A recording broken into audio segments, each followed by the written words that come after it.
ரேவதிக்கு மகேஷுடன் நிச்சயம் நடந்து கொண்டிருக்க சாமுண்டீஸ்வரி தனது நெருங்கிய தோழியான டாக்டர் மல்லிகாவுக்கு ஃபோன் செய்து, என் பொண்ணுக்கு நிச்சயதார்த்தம்னு சொன்னேன். கெஸ்ட் எல்லாரும் வந்துட்டாங்க.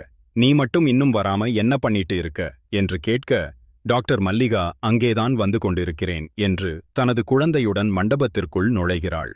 அந்த டாக்டரை பார்த்த மாயா அதிர்ச்சி அடைகிறாள். இந்த மல்லிகா டாக்டர் தான் மாயாவிற்கு அபார்ஷன் பண்ண டாக்டர் என்பது தெரிய வருகிறது.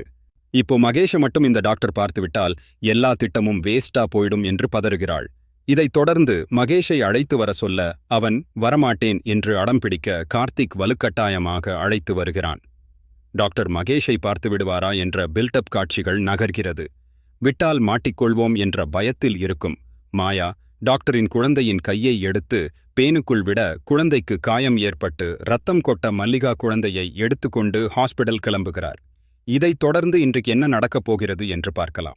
எபிசோடில் குழந்தைக்கு ஹாஸ்பிடலில் ட்ரீட்மெண்ட் கொடுத்ததும் கார்த்திக் குழந்தையிடம் ஏன் பாப்பா பார்த்து இருக்க மாட்டியா என்று கேட்க அந்த குழந்தை ஆங்கிள் நான் எதுவும் பண்ணல, நீல கலர் புடவை கட்டிக்கிட்டு இருந்த ஆன்டி தான் என்னை தூக்கிட்டு போய் பேனுக்குள்ள கைய விட்டாங்க என்ற விஷயத்தை சொல்ல கார்த்திக் குழப்பமடைகிறான். யார் இந்த வேலையை செய்து இருப்பார்கள், அதுவும் குழந்தையை இப்படி செய்ய என்ன காரணம் என்று யோசிக்கிறான். இதைத் தொடர்ந்து பாப்பாவிடம் இந்த விஷயத்தை யாரிடமும் சொல்ல வேண்டாம் என்று சொல்லிவிட்டு கார்த்திக் மண்டபத்திற்கு வர மாயா ப்ளூ கலர் புடவையில் இருப்பதை பார்த்து மாயா மீது கார்த்திக் சந்தேகமடைகிறான். கொஞ்ச நேரத்தில் மாயா உள்ளே போய் புடவையை மாற்றிவிட கார்த்திக்கின் சந்தேகம் மேலும் அதிகமாகிறது. அடுத்த கட்ட நடவடிக்கையாக உண்மையை கண்டுபிடிக்க சிசிடிவி காட்சிகளை பார்ப்பதற்காக செல்கிறான்.